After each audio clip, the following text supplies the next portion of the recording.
Welcome to this 1-hour Saturday, July 15th edition of Wasatch Weekends. I'm your host, Ben Roof. We've got a great show in store for you today where we will be checking in with Health and Human Services about how to stay COVID-free this summer. We'll also be getting some tips and tricks for handling ulcerative colitis. And Bill Humbert, the recruiter guy, stops by to give us some advice on the career search. And Kim Smith presents another Adventures in Coaching for us. And we'll also be getting an artist spotlight from the Park City Fine Arts. But first, a quick local announcement.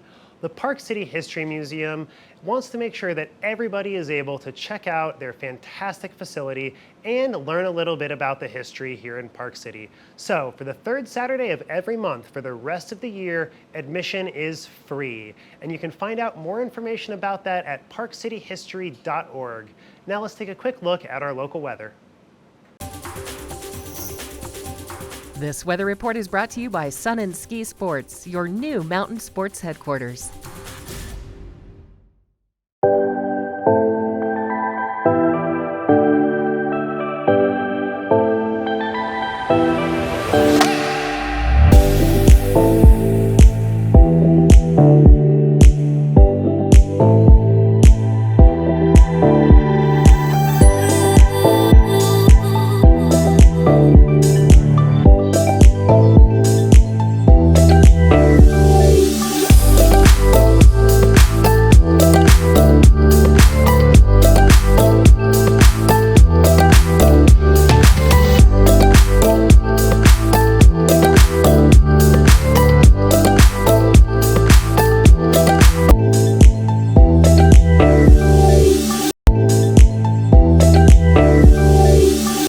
Welcome back to the show. I'm joined now by Rosie White and Dr. Bincy Abraham of the Supporting You with UC campaign. Welcome to the show.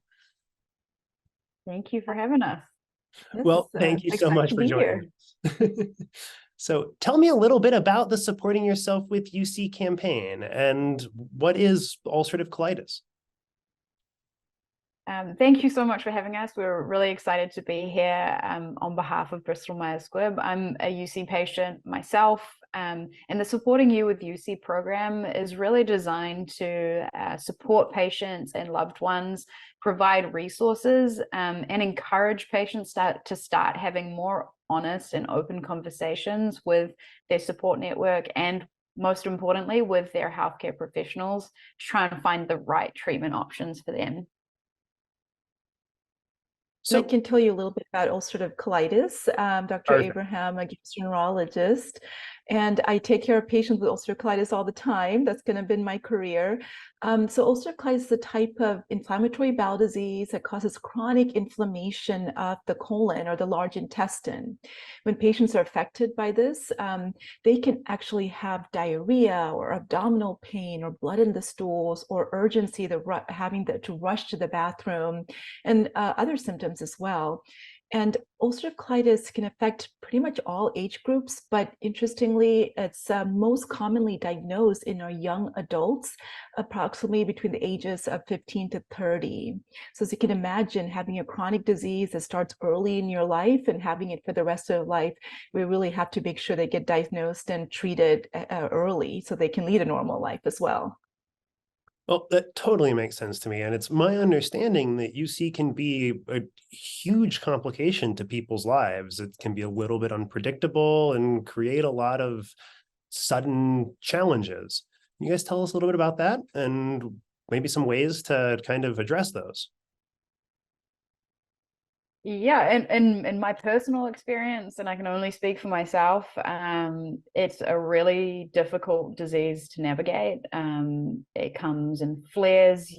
I was diagnosed when I was 19. I was living away from home. I was playing collegiate soccer. I was playing international soccer. So I was kind of in the peak of my health and athletic career and had never dealt with a health issue like this before. I had no idea what UC was when I was diagnosed. So I think coming to terms with what those symptoms that I was experiencing actually meant, and trying to figure out like how to navigate that and negotiate that in today's society is not an easy thing to do, and it's not an easy conversation to have with even your friends.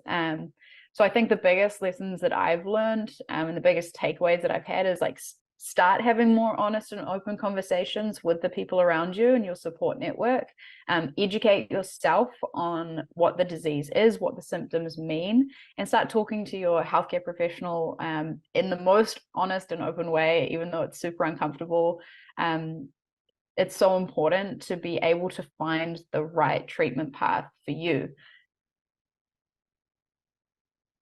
Well, and there are a lot of treatment paths available nowadays for people who are facing UC, and I would imagine that you guys have quite a list with supporting yourself with UC. Why don't you tell us a little bit about some of those treatment options that are available now?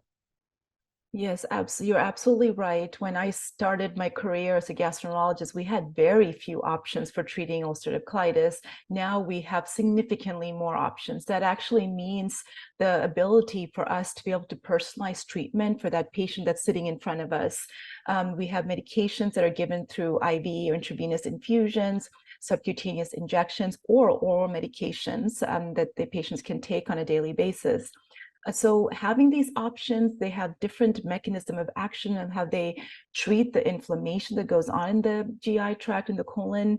And so what we typically like to do, or at least in my practice, is have a discussion with the patient that's sitting in front of me, look at their disease in totality in the sense that how severe is their disease, where is their disease located, what are the symptoms that they're having, how quickly do I need to get them under control, and personalize the treatment to the patient's preferences of what type of treatment they would like, looking at benefits versus risk of each treatment option, and then come to a consensus with the shared decision making on finding that best medication for that patient and getting them started on it so we can look for improvement and hopefully get them into complete remission of their disease. Fantastic. It seems like that's a fairly achievable goal too. And I would imagine, Rosie, that you're taking advantage of some of those techniques and treatments for the upcoming 2023 World Cup. Yeah, I mean, it's been a long journey. I've had ulcerative colitis for over a decade, and I've been prescribed many different medications. And I'm now taking Zeposia, which is like a once daily pill, which is easy for my travel schedule because I am on the road so much. So it's something that is working for me currently and helping reduce my symptoms. And yeah, the goal again is remission and to be symptom free and to be able to do the things that I want to do in my life. It can be really inhibiting having those horrible symptoms. So yeah, I've worked really closely with my healthcare professional to try and find an option that works for me practically and logistically, and also helps me reduce the symptoms as much as possible. Well, I've got a couple of family members who have UC, and just in the last couple of years, they've had access to a couple of new treatment options that have really opened up some more opportunities for them and really kind of reduced a little bit of that time commitment that, treating their UC takes. Is there any last parting comments you guys have for us before we end our little interview? Well, I can tell you for any patient that's listening or watching to this, I encourage them to actually reach out to their healthcare provider if they're still having symptoms. There's no need to actually live with this disease with their symptoms in a sense. We can get it under much better control and hopefully in complete remission, but we won't be able to assess you further if you don't let us know what your symptoms are, or if you're still having trouble with the disease, or if you've never been diagnosed and you have symptoms that are suggestive of ulcerative colitis, to be checked out so that you can be evaluated and treated appropriately as well. What were some of those symptoms that people should look out for if they need to talk to their doctor? I don't think that's something that we've mentioned yet. Yeah, so some of the alarm symptoms that we worry about would be blood in the stool, significant blood in the stools, abdominal pain that's significant as well. I'm not talking about, oh, I ate something bad or funny, or ate too much and I'm having a little pain because of that, but something that happens on a day-to-day basis that's chronic. It just doesn't go away after one meal that you ate something. Having a frequent diarrhea, and diarrhea that's going on not just for 1 or 2 days after eating something funny, but for weeks at a time, or you're losing weight. But the big thing is if you're having blood in the stools, that's a big alarm sign that you should be evaluated. And it doesn't matter if you're 10 years old or 30 years old or 60 years old that needs to be assessed. Well, fantastic. And Rosie, where can we catch you coming up here? Well, the best place to find more information is at the supportingyouwithuc.com website that's got hosts my story and hopefully shares a little bit of experience that I've gone through, and also all of the resources and treatment options and help for patients and family members is up there as well. Fantastic. Well, thank you guys so much for joining us, Dr. Bincy Abraham and Rosie White, for providing us so much great information.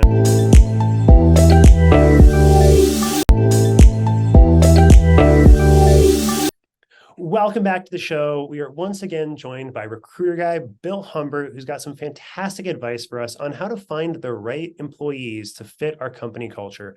Welcome to the show, Bill. Hey, Ben, it's great to be here. How are you today? It is great to see you again. I'm doing really well. So, talking a little bit about company culture and trying to find the right candidates for our fit. Where would you start? Well, the most important thing to understand is that cultural fits are important, but they're difficult to figure out really what the company's culture is. And secondly, many companies have stopped conducting reference checks. And when I spoke at a couple SHRM conferences, and after I spoke, people came up to me and they said, we just can't seem to find people who are a great cultural fit. And I look at them and I said, well, what do you ask during your reference checks? And they say, oh, we don't do any reference checks. We might get sued. I had a suspicion that reference checks weren't actually happening. That was something that I've been thinking about for a while. It's like, I'm putting all this information in here. Is anybody actually following up? No, and I have a news flash for those companies. Let's hear it. Everything they do can get them sued. Yeah. Well, and it's something that I've thought about too, is that if you are looking for a reference from somebody and it's a company that you're no longer with, whatever that reason might be, I know a lot of people who've been hesitant to refer past employers because they're worried that past employers only got bad things to say about them, and they don't necessarily want to open themselves up to that.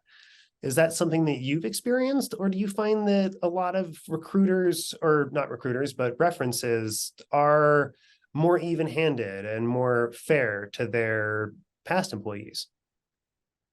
Well, it depends obviously on the person's performance. If they were a terrible employee, they're going to get a terrible reference. It's kind of an equal. But if they were a great employee, then the reference is going to want to see them succeed. And in the hope that maybe someday they'll, gain some new knowledge and then come back and join them again. And MCI Telecommunications back in the 80s, that's what they were known for. The CEO would say, come on board. Don't plan on building a career here. Stay 5 years, learn a lot of really cool things, go to another cool company, learn some more cool things, and 5 years later, come back and contribute again. So different people have different perspectives on that. But I do have a story. And this has happened 4 times in 42 years. But my favorite one was, I called a reference of this woman programmer analyst, and it was the manager. And she took my call, and I said, so-and-so gave me your name as a reference. Now, in all 4 cases, the person burst out laughing and said, did they give you my name as a reference? And in one case, that one that I was referring to, after she stopped laughing, she said, I fired her 2 weeks ago. So, that didn't go over so well. I would imagine not. So I suggest that what you do is you contact your references before you give them out, or even before you start your search. And then say, hey, before someone calls you, I'll call you and let you know what the job is and give you some background. And then, you can tell them, give them a reference based on what it is that they need. Well, I'm sure that gives the references an opportunity to prepare a little bit too, as opposed to getting caught by surprise and being like, oh, what did Kevin do for me? Oh my God, I don't remember. It gives them a little bit of a chance to have something right there and ready, which I'm sure looks a lot better too to the potential employer. Having somebody who's like, oh yeah, it's stuck in my memory so well that I've got all of this information prepared. Exactly. That's perfect. And when candidates do that, they'll find that they'll be much more successful with the reference checks and therefore more successful in their search. And for both candidates and companies, I would imagine that finding a good cultural fit is something that requires a lot of introspection for both the candidate and the potential employer. Or is there any advice you have to kind of like figure out a little bit of your company culture, or the company culture that you're looking for as a potential candidate? So generally, the corporate culture is like a dome, and it's formed by the executives. What most people don't understand is within that dome, every manager has their own little culture for their own group. And so deciding on what is a corporate culture can be very difficult. Generally speaking, though, there's the top-down cultures where the executives, managers make the decisions and everybody has to do the work. And that's probably like your dad's landscape business. Definitely is. I mean, he's very much a top-down manager. Right. And then the other is the culture where they build consensus and the people doing the work have feedback for the manager and the manager accepts that feedback. Now, have you heard of lean manufacturing processes? I've heard a little bit about some of them. I wouldn't say that I'm terribly familiar about it, though. Yeah, well, back in the 1980s, the Japanese automakers were cleaning our clocks here in the U.S. because they were the ones that discovered lean manufacturing. And in lean manufacturing, what happens is the workers on the line, they know where the waste is. And so they have Kaizen events that last 1 week, and they eliminate the waste from this specific part of the manufacturing process. The same can be true in any other process in a company. There's going to be waste that the workers are aware of, and therefore it's important to accept their suggestions and then make a decision whether you want to do it or not. Absolutely. And it sounds like that Kaizen method is a great way to kind of incorporate a little bit of that feedback. For people who are looking for a little bit more information, I'm sure you can tell us a little bit more about your book right before we go. So I'm easy to find. I'm RecruiterGuy.com. And my book, Expect Success, The Science of the Over 50 Career Search, received a 5-star review where the person doing the review, Joe Wasinski from Reader's Favorite, said, "You don't have to be 50. I wish I had this a couple of years ago when I was looking for my new job." And it also was selected as one of the 100 plus best business books by the C-Suite Network. So it's been getting a great ride. And if somebody wants to talk to me either about cultural fit or about a career search, if they go to recruiterguy.com and click on Speak with Bill, that's my Calendly appointment, and you can find some time on my calendar and put yourself in, and we can talk for a half hour. Well, perfect. Bill Humbert, the Recruiter Guy, thank you so much for joining us. And if people can check out your website for more information, thank you so much for everything that you've done for us. And have a great rest of your day.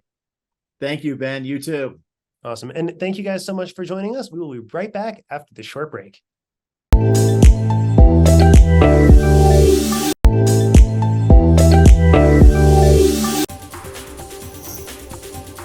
This weather report is brought to you by Sun and Ski Sports, your new mountain sports headquarters.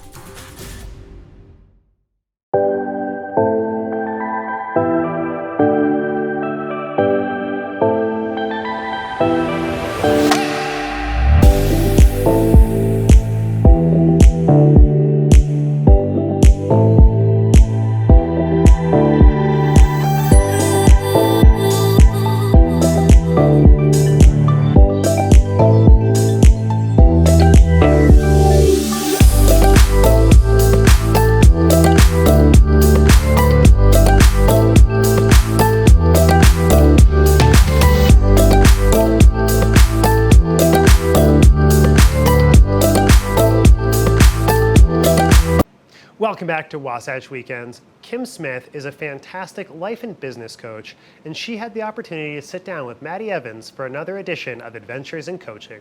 Let's take a listen.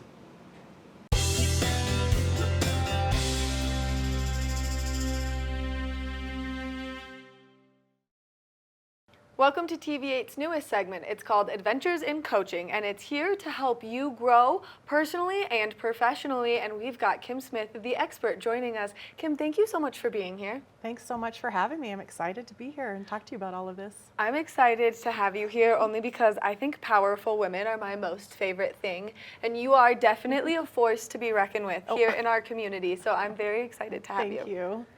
Now, let's just dive right into it because we've got a lot of things that we're going to cover over the expansion of some time here on the couch. And so my first question is, what is coaching? That is a great question, Maddie. And, you know, a lot of people, I think, are confused a little bit about that. And I just want to clarify that what it's not therapy, it's not advice, and it's not sports coaching, although we do take a lot of things from sports coaching. In other words, really trying to push you beyond maybe your limits and to set goals and to hold you accountable to, you know, what you decide is important to you. Which I think a lot of people in certain areas start to struggle with. And so what is your story and how did you get into coaching? Yeah, that's a great question also. You know, for me, it really came naturally. I was always, even as a young person, really trying to help people and interested in helping, you know, them improve their lives. And I had a long career in marketing and sales, and I worked in on the agency side of things, and in the snow sports industry, and then in tourism. And all the while, I had this like small voice in my head that kept saying, you know, you really want to help people more. How do you get out there and do that? And you know, while I was loving my career and I had climbed the ladder, so to speak, and had a lot of accomplishments, there were things that just started to, you know, resonate with me outside of those careers, and really getting into helping people was one of those things that just kept bubbling up and saying, you know, why don't you go ahead and take a leap of faith and do this? And so I finally decided to leave my career and get certified in coaching. And I had a couple of iterations as I went through all of that, and I'm now doing that full time, and I'm absolutely loving it. And it's really where I get, you know, my joy and my purpose is around helping others to really reach their potential. Which is so cool because you hear of these people that are empaths and they spend their time filling other people's cup in order to fill their own cup, and it sounds like you get the pleasure of doing that in your career. And because you spent so much time in this corporate world, you also have this kind of mindset of how you can help people grow professionally.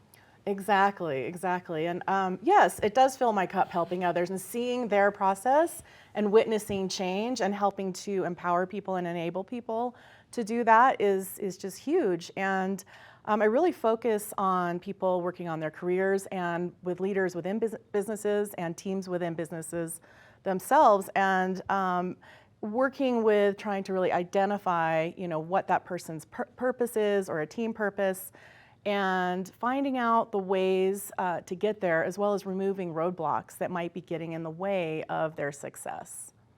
I think it's so important that people take the time to realize that they need that little bit of extra motivation, and this coaching is something that can help them successfully push themselves through that almost like writer's block that we come across in our lives and in our careers. And so you've been doing this for quite some time. What are some of the challenges that you've heard clients complain about?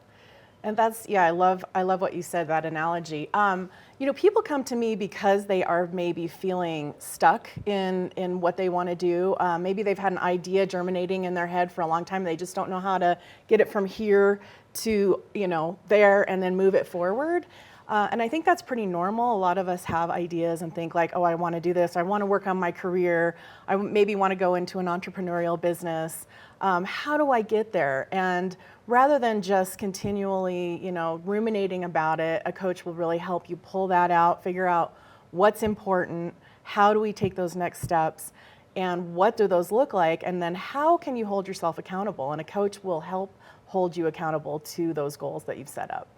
Which I think is something that so many people lack, the discipline of taking the things from their brain, putting them on paper, and then executing them. Yeah. I know that I really struggle with that in certain areas of my life, and so just to have that little bit of extra motivation helps so much. Now, as people are starting to kind of get a coach and work through these processes, what are some of the things that they can expect from the coach? So first of all, I really, I'll do an intake, so to speak, to, or discovery, whatever we want to call it, but looking at, what is going on and where do you think you want to go? And oftentimes what happens through the process is we find out that what you think you might want to do isn't really aligned with your purpose and what what will really make you successful. So I'll usually take a step back at that point and look at, what is that person's purpose? Have they ever decided what that is, or have they ever clarified that for themselves? Because that can be your foundation. And we'll go into purpose a little bit more in another segment, but that's really, I like to start there and kind of dig around. And, I was saying that, it's not so much about looking at your past, but oftentimes there are things in our past that are holding us back from success. Maybe, we don't really know why they're there, or they're a limiting belief. You might have heard that term, limiting beliefs, or little gremlins that are saying, oh, I'm not good enough, or I've got self-doubt around this. Those mean voices in your head that sometimes you got to work towards shutting off. Yeah, and so those come up inevitably with everybody I work with. And so we do take a look at that and try to, create the courage to walk through a lot of those fears, or, real, or maybe they're made up fears. Maybe something really did happen in the past that we need to look at. But whatever it is, that's always been a part of, or that will be a part of the conversation. Now, as people are starting to get interested in getting a coach, what's the time frame like when you guys start working together to when you can kind of execute this plan to move forward? I like to say that about a 9-week session, or group of sessions, is where you really start to see progress. So if somebody says, oh, I'm going to go to a coach 1 or 2 times, oh, it didn't work, I'm moving on. It's like you've got to give it some time, because more and more things will be revealed as you're working through things. It's not just a one and done. That being said, I don't look at coaching as, like sometimes therapists, work with somebody for years and years. This is more short term. We want to try to get those results and move you forward quickly. And seeing a coach is like dating someone. You can't just go on 2 dates and be like, this isn't for me. You have to spend some time to get to know them, because you do have to set those boundaries and really learn each other and how you guys work well with each other. It's like forming a whole new relationship. It really is. It really is. And it's amazing, like the first time, people tend to really not want to talk too much, or they don't know what to talk about. But that's my job, to start really pulling that out of the person, make them feel comfortable, and figure out, where they really want to go and why. Now, as you are bringing in new clients, who is it that you work with? So I call myself a career and business success coach. So I work with people that are working on their careers, looking to make change. Maybe there's a transition that they want to go to another business and they don't know what that industry is, or they want to grow within their own organization. And I also work with businesses that are, maybe they have leaders inside the organization that, they would like to have coached.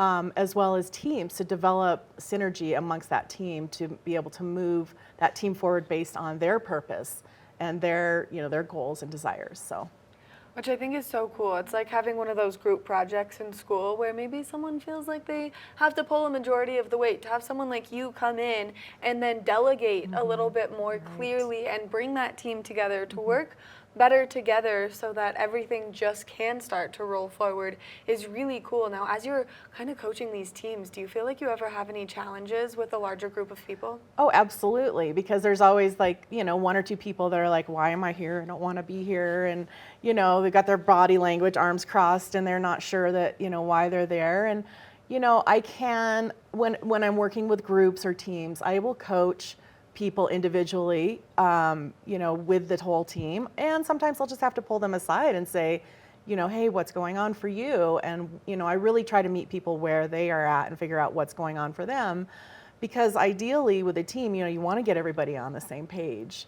But yeah, there's people we're humans, right? We're going to bring our stuff, everything that we have from our whole life into work, into our business. So, yeah. I mean, I think what you do is so incredible, and I also think that it's always those people that you see that are so closed off that eventually come around, and they're the ones who benefit the most because you totally change their perspectives on from where they started to where they are in your sessions. Right. And I think that's a really good point there, because coaching, a lot of it is about reframing a situation. And instead of being like, oh, poor me, this has happened, or I'm not happy with this or whatever, looking at it from different points of view can help you look at the opportunity versus the problem. Which I think that perspective shift is probably one of the largest benefits from getting a coach. And so now, as we're talking about benefits of coaching, what are some of the other ones that people can expect from kind of going through this tribulation with you? I would definitely say, determining what your purpose is, your why, your reason for being, finding out like what it is that you want to do, and, how can you bring that purpose into your workplace or into your life, and it's really, a matter of kind of going through some of those things, but also getting results. I mean, ultimately, coaching is about getting results and taking action, moving you forward, and holding you accountable. So I can't, everybody's journey is different. That's why I call it adventures in coaching. It's an adventure, there's never a straight line from like what you think is in here to your final goal. You're always going to be zigzagging and finding different ways. And I think some people think that it's like, oh, one straight shot, but it's important to know that, it does take some time, and to give yourself permission to, explore a little bit over here if you think that that's interesting, or maybe this didn't work out exactly as you thought. So what is it, and how do we get back on track? I think these are all such great benefits that people could really use in their day-to-day life, but also in their personal and professional development. Now, we're going to do a few of these sessions, so what other things can we expect from Adventures in Coaching? So coming up next is we're going to be talking about purpose and mission and why that's so important. I'll be talking about leadership skills, women in business and the challenges that women have in business. Some things around communication, emotional intelligence, and just, figuring out like how to set goals and how do you really hold yourself accountable to those goals. So those are just a few of the things we'll be talking about. Kim, I'm so excited to continue to spend time with you so I can keep learning from you just from sitting here. I think what you do is so incredible. And like I said earlier, I think you are a force to be reckoned with. Thank you. It's fantastic to be here. I really appreciate it. Make sure that you continue to stay tuned, as we are going to continue our adventures in coaching, only because we're here to help you with your personal and your professional development. We're going to take a short break, and when we come back, we've got more of the show, so stay tuned.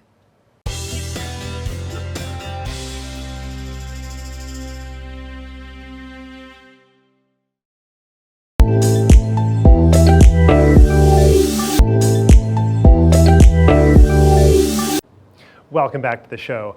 As summer is starting to kick off, we've got a lot of events coming up, which means spending a lot more time with other people. And so we've got Lily Griego joining us from the Department of Health and Human Services, and she's going to help us with a little bit of advice on how to stay healthy over the course of the summer. Welcome to the show, Lily. Thank you. Thanks for having us. Of course. So, despite the fact that COVID isn't quite as big of an issue these days, and it's not dominating our lives, it's still very much present, correct? Absolutely correct. Spot on. Couldn't have said it better myself. So are there any advice that you might have for us just to kind of help keep ourselves safe when we're out at family barbecues or social events out at the park? Absolutely. So just to cover some basics, folks may have already heard this information. If it's the first time that you're hearing this, I welcome the opportunity to engage your audience and let them know that vaccines are still widely available. You can go to vaccines.gov. Look for a place near you to get a vaccination. Why are we still talking about this? Because we are still seeing folks who get sick from COVID We're still seeing some hospitalizations, and on a very, serious note, we want to talk about that we're still losing human lives from COVID. So we really want to say thank you to those who have gotten vaccinated. And looking ahead to the summer, just think about when you have a family gathering or a barbecue, graduations are occurring, weddings are occurring, or if you happen to be in a place that has poor ventilation. Think about the fact that you want to protect yourself and others around you. Get the vaccination. If you haven't had a vaccination since September of 2022, it may have waned, so you may consider an updated vaccination. Another layer of protection would be wearing a mask if you feel so inclined to do so. One other thing that comes to mind, we've heard this since we were little kids, wash your hands frequently, use soap and water. And if for any reason you don't have access to soap and water for, let's think about maybe camping or being close in the mountains with one another and then riding back in a car, hand sanitizer is always a good resource as well. Ever since the pandemic started off, I've been keeping a bottle of hand sanitizer in the driver's side door of my truck, and it has been a game changer for me. Like, whenever I manage to get something sticky on my hands, it's just great. I can get it right off there. It's a great way to just kind of keep up on maintaining that hygiene. So same here. I have some in my purse. I have some in my car. Wherever I need to be, if it's at work or if it's on the road, we travel frequently to engage with folks in our region. And so having some hand sanitizer nearby is a helpful tool always. Of course. So if anybody is deciding whether or not they're needing a new vaccination or if they need to get their vaccine updated, how can they best determine that? So several resources are available. I've already mentioned vaccines.gov to go to a place where you can find, again, assuming you have access to a computer and access to the internet, you can go online and find a location near you. But one of the other methods that you can implement is talk to your doctor. Talk to the pharmacist at the location listed on vaccines.gov.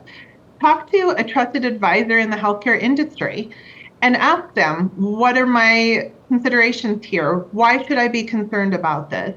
One of the things I would note is that we have seen long COVID in several folks. Whether you have been vaccinated or not, you are susceptible to getting COVID, and we want to avoid folks getting long COVID.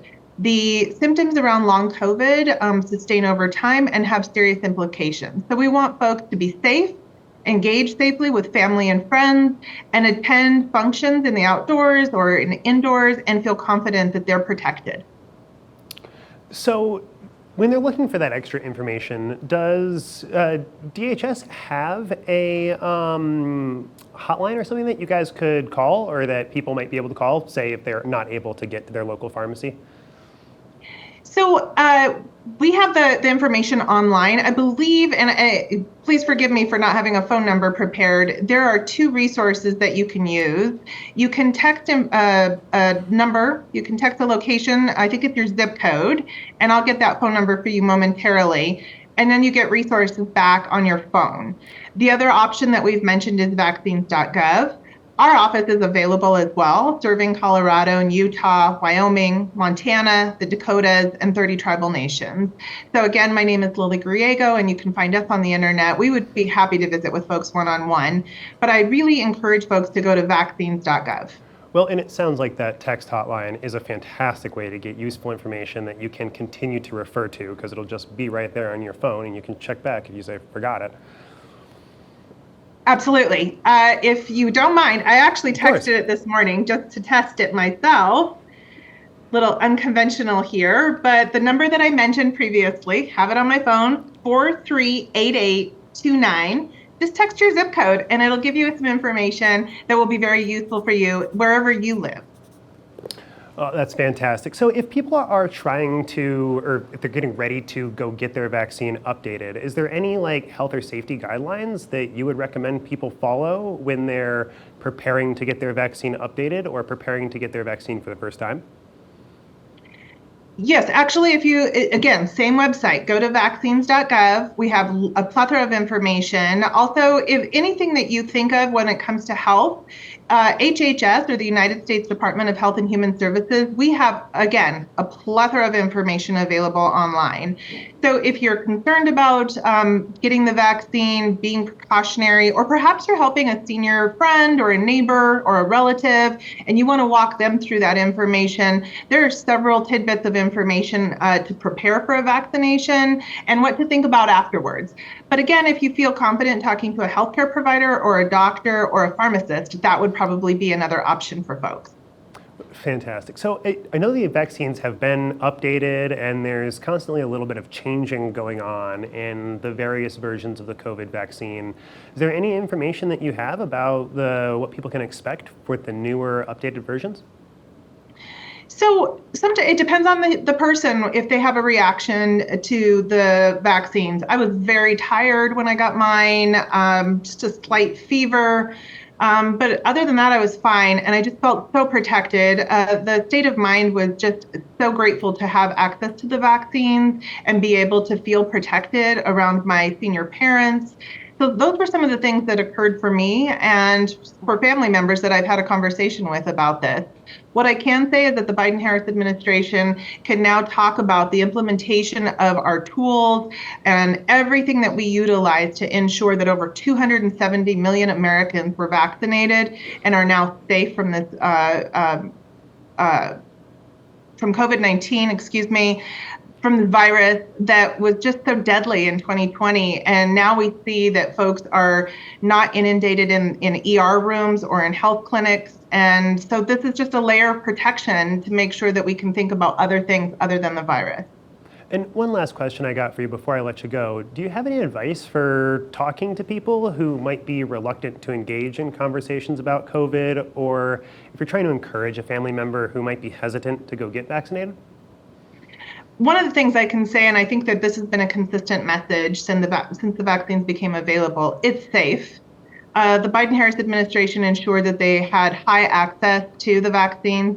They were free. You can find them in a variety of locations near you, wherever you live, whether it's rural, whether it's urban, whether it's in the mountains. You have a close proximity to ensure access to the vaccine. The other thing is that for younger folks getting a vaccine, this has been a vaccination that has been tried and tested and is the most safe in the history of our country. So I talk about that it put my mind at ease. It made me feel that I could engage with folks, go into communities, feel protected, and protecting others, whether they were immunocompromised or whether they were senior citizens or the most vulnerable of our population, just little ones. So that's one of the things that I focus on. The other thing is that we want to stay active. We want to be in school, we want to be at work, we want to be engaging with our friends and family. And again, this gets us into community in a safe, effective manner. Awesome. Well, Lily Griego, thank you so much for joining us and providing all of that wonderful information. And thank you for having us. Thank you so much. And if you are interested in finding out more information about vaccines, go to vaccines.gov. There's a ton of super useful information there. And we will be back right after these messages.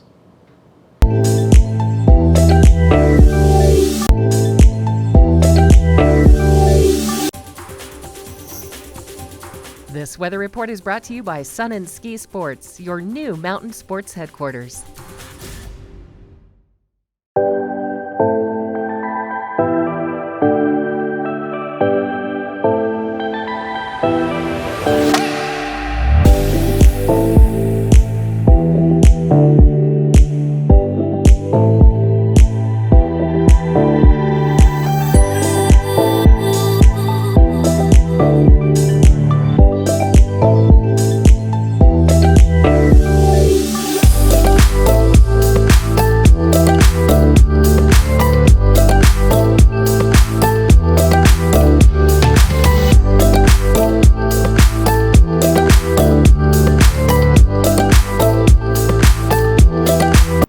Welcome back to Wasatch Weekends. Park City Fine Arts is a fantastic organization that helps support artists here in Park City, and they have an artist spotlight for us to check out right now.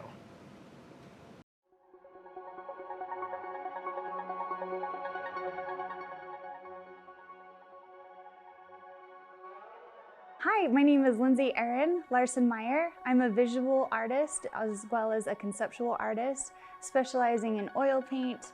The representations in my artwork are primarily based on the notion of growth mindset. That there is power in our thoughts, that we have limitless potential, that there is merit to our deeds, and there is manifestation through our actions and through thinking positively about what we want in life. In my past, I've battled with a lot of negative self-talk, very self-destructive habits, and also sensitive to what other people think about me. And it's taken a long time to retrain how I see the world and how I think about myself. And I realized the importance of self-worth. And everything that I do in my artwork kind of starts in that place where we are divine creations. And so the symbols that are in my artwork all come from nature.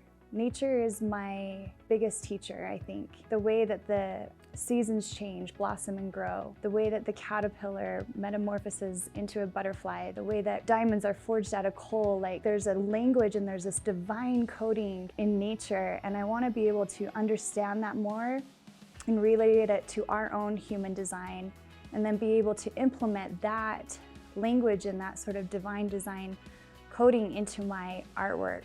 I want to be able to strive to create what I think are beautiful things, so that when people look at my artwork, it fulfills a narrative with them, that they can somehow relate to that image. It either will tell their story, or it will at least resonate philosophically or spiritually with them. And so this is really what that work is about, is to inspire that thought that, it's only our negative thought or the gravitational pull of society or circumstances that keep us down, that we have the power to rise collectively as a community, but also just as an individual. I feel like all of our adversities, all of our trials and tragedies is just really a way to forge us into becoming something so much more beautiful and refined, like a diamond. On the back of all of my artwork, I sign my artist mantra, and that is breathe, believe, bloom, become. So that's what I want people to take away. That's my message to you, and I hope that you feel that. Thank you so much for tuning in to our special 1-hour Saturday edition of Wasatch Weekends. Don't forget to catch us tomorrow, where we will be checking in with Nuzzles & Co., and we'll also be getting another bit of advice from Kim Smith. Thank you so much. I'm your host, Ben Roof, and I can't wait to see you tomorrow.